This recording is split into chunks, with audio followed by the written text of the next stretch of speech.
Bienvenidos, estamos en una nueva entrevista judicial. Hoy nos acompaña Judith Thun-Steiner, de nacionalidad alemana. Hace 7 años que está radicada en Chile, es doctora en Derecho y académica de la Facultad de Derecho de la Universidad Diego Portales. Actualmente es directora del Centro de Derechos Humanos de la UDP, institución que publicó recientemente un informe sobre los derechos humanos en Chile 2015. A lo largo de 10 capítulos, el informe advierte de un aumento de las denuncias de tortura y también dedica un capítulo especial a los derechos de los adultos mayores en Chile. Para hablar de este y otros temas, Judith Thun-Steiner, muchas gracias por recibirnos. Muchas gracias por la entrevista. Judith, desde el 2003 la Universidad Diego Portales trabaja anualmente en un informe sobre derechos humanos. ¿Cuáles han sido a lo largo de estos 13 años las principales temáticas que se han tocado? El informe anual se rige principalmente por las obligaciones del Estado de Chile obligaciones internacionales en materia de derechos humanos. Por lo tanto, se han trabajado temas como libertad de expresión, no discriminación, temas como violencia de las fuerzas estatales, como este año, por ejemplo, violencia en la forma de tortura.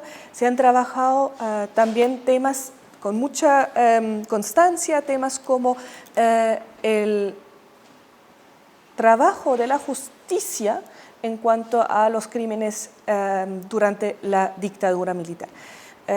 También desde hace algunos años estamos incluyendo derechos económicos, sociales y culturales como el derecho a la salud y el derecho a la educación. Y un enfoque a lo largo de los 13 años efectivamente son los grupos vulnerables que tienden a sufrir mayores violaciones de derechos humanos, ahí pensando en personas con discapacidad, personas menores de edad, niños, niñas, adolescentes, que casi siempre hemos tenido algún capítulo sobre ese tema, pueblos indígenas y este año, por ejemplo, adultos mayores.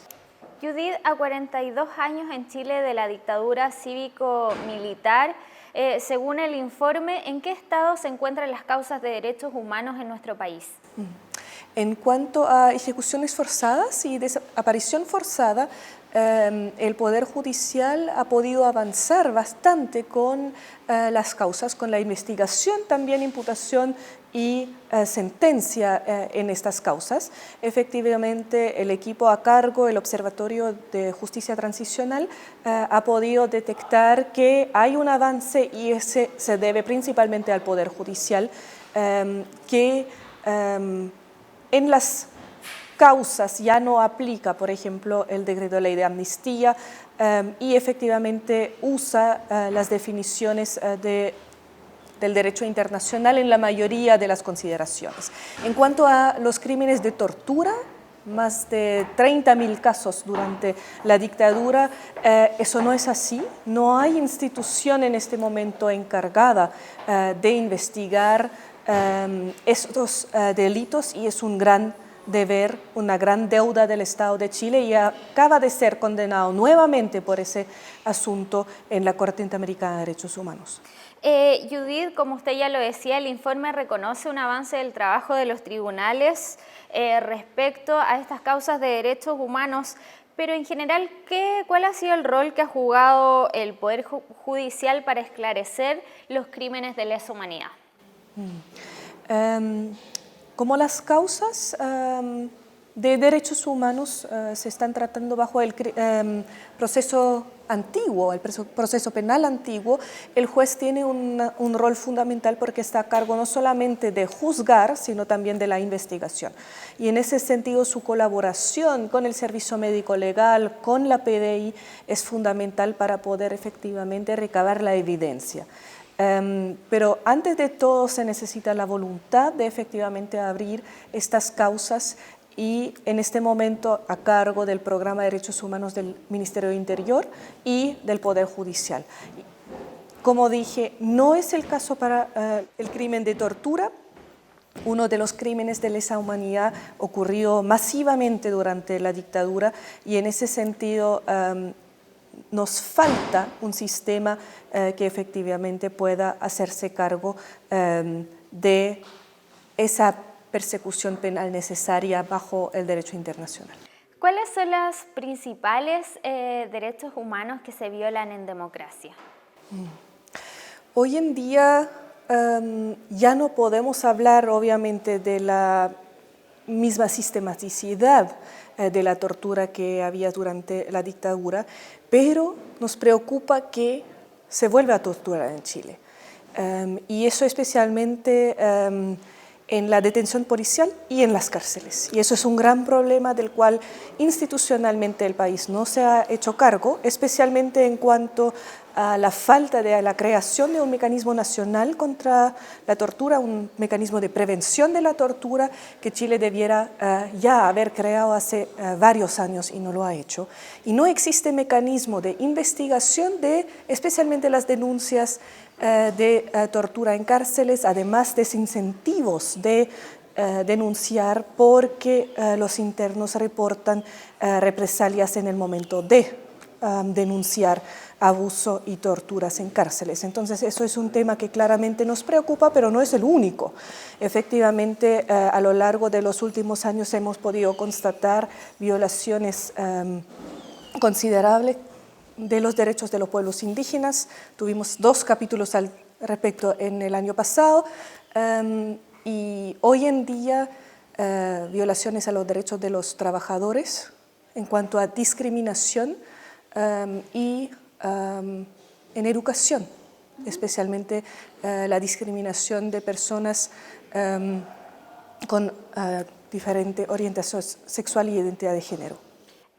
Judith, ¿bajo qué circunstancias se aplica la tortura en Chile y cómo deberían asumir las instituciones esta situación? Como mencioné, la mayor ocurrencia, un 50% de las denuncias más o menos provienen de las cárceles, donde la mayor falta institucional, más allá del mecanismo de prevención de tortura que ya mencioné, es la falta de un juez de ejecución. Efectivamente, el Poder Judicial ha asignado fondos y ha aumentado esos fondos este año para el próximo, básicamente, para hacer la supervisión de la ejecución de pena de manera ad hoc, como una iniciativa del Poder Judicial. Pero efectivamente, en Chile falta un mecanismo de ejecución de penas, una ley de ejecución de penas que permite que el derecho al debido proceso, que es un derecho que pasa desde el momento de abrir un proceso penal hasta el momento de terminar o concluir la pena, allí debe cumplirse y no tenemos garantías institucionales en este momento que en la privación de libertad no ocurra. Entonces allí es un tema grave, se ha hecho notar por múltiples instituciones. Necesitamos este juez de ejecución, no solamente un juez de garantía que cumple la función en la medida que puede, sino efectivamente un juez de ejecución que garantice que no haya tortura, pero que tampoco haya otros maltratos, condiciones carcelarias que son un atento a los derechos humanos. Judith, otro tema interesante que el informe analiza tiene que ver con los derechos de los adultos mayores. ¿Cuál es el diagnóstico sobre esta situación en nuestro país? Es un tema que en nuestro país nos va a importar dentro de más o menos tiempo a todos y efectivamente una gran preocupación especialmente en relación a los derechos económicos, sociales y culturales. Eso, por ejemplo, el derecho a la salud, el derecho a la alimentación incluso, el derecho a la cultura, el derecho a la seguridad social de las personas adultos mayores.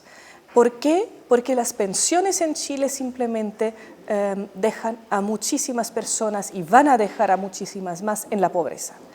Un 82% de las personas de adultos mayores en Chile hoy vive con una pensión de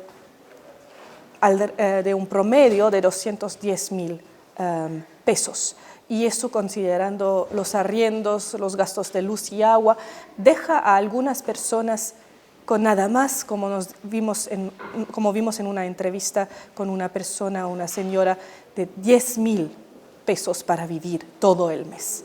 Y eso significa pobreza, eso significa indigencia para muchos. Ni hablar de los gastos de salud, que en cuanto a remedios, etcétera, son mayores. Entonces, ¿qué pasa? Las pensiones bajas y a falta de una seguridad social en ese sentido, desde el Estado, un sistema que permita que todos gocen, también en el momento que no siguen trabajando, por lo menos de los derechos mínimos en cuanto a alimentación, salud, cultura. Judith, ¿cómo sistema de pensiones afecta los derechos humanos de los ciudadanos? Uno podría pensar que un sistema de pensiones es algo técnico y por lo tanto no hay un criterio de derechos humanos que ahí aplica, pero no es así. No es así tal como no es así para otros temas como la economía, como la vivienda o la planificación urbana, por ejemplo, que afecta. ¿Por qué? Porque el resultado de todas las políticas públicas, también las políticas públicas de pensiones, también las políticas públicas de urbanismo, deben estar conforme con las obligaciones internacionales en materia de derechos humanos. Entonces, si tengo un sistema de pensiones que no logra garantizar un mínimo de cumplimiento del derecho a la salud, del derecho a la alimentación, del derecho a la vivienda para las personas de adultos mayores, estoy como Estado en violación con mis obligaciones internacionales. Judith, ¿por qué la reforma laboral aparece en un informe de derechos humanos? Porque los derechos laborales son parte del canon de derechos humanos que hoy en día el derecho internacional lo reconoce. Lo reconocen los tratados de la ONU, lo reconocen los tratados de la OIT, de la Organización Internacional del Trabajo, y son igual de vinculantes que los otros. Y fíjense también igualmente incorporados en nuestro orden interno a través del artículo 5º, inciso 2 de la Constitución, tal como los otros tratados de derechos humanos. ¿Y cómo afectaría una reforma laboral los derechos humanos de los trabajadores? La reforma que en este momento se discute, de eso dieron cuenta los investigadores Carla Varas y César Toledo a cargo de ese capítulo que estudia el proyecto de ley, no cambiaría básicamente el sistema laboral que instaló la dictadura. Eso significa que dejaría en debe todavía la protección de los derechos especialmente colectivos de los trabajadores. Eso significa el derecho a la huelga, el derecho a negociar en conjunto. Eso no se toca con la reforma que se está proponiendo y así, desde el punto de vista de los derechos humanos, debilita un derecho que garantiza, que está consagrado en los tratados de la OIT. Y por último, Judith, también quiero destacar, este informe se dedica también al ámbito de la educación y cómo esto afecta a las minorías sexuales. Quisiera que me explicara sobre esta situación. Las investigadoras a cargo de ese capítulo, Liliana Ramos y Pilar Muñoz, revisaron todos los currículum del Ministerio de Educación y los documentos de convivencia de los colegios que Mineduc publica, por sí efectivamente recogen enseñanza sobre la diversidad sexual de acuerdo con las obligaciones internacionales y de acuerdo con los contenidos del derecho internacional. Y se dieron cuenta que simplemente hay un gran silencio. Ningún currículum recoge el tema para ninguna de las edades de nuestros niños, niñas en formación. Y en ese sentido hay un gran debe de incluir ese tema que ya está en la sociedad y está reconocido, y Chile ha sido condenado por la Corte Interamericana por el tema de efectivamente hacerlo, incorporar en los mismos documentos y en los protocolos que el Ministerio también emite para los colegios. Eso es un poco lo mismo de aterrizar las obligaciones internacionales como lo ha hecho la Corte Interamericana en el caso Atala, donde ordenó al Poder Judicial de capacitar todos los funcionarios permanentemente en ese tema. Eso no se ha cumplido todavía, efectivamente es una gran laguna del cumplimiento. Estamos ya pasado el plazo, muchos años por que la Corte Interamericana había dado, y falta capacitar. Y la misma lógica de aplicación concreta se hizo para los documentos del Ministerio de Educación, analizando en qué medida efectivamente los contenidos respondían a las obligaciones internacionales, y como dije, es un silencio, y en la reforma educacional y en los próximos años ciertamente hay que actuar sobre esto para que las futuras generaciones tengan una formación básica en cuanto a ciencias, a conocimiento, pero también a derechos sobre los derechos de las personas con otra orientación sexual, con otra identidad de género. Judith, muchas gracias por compartirnos los resultados de este informe. Muchas gracias por la entrevista.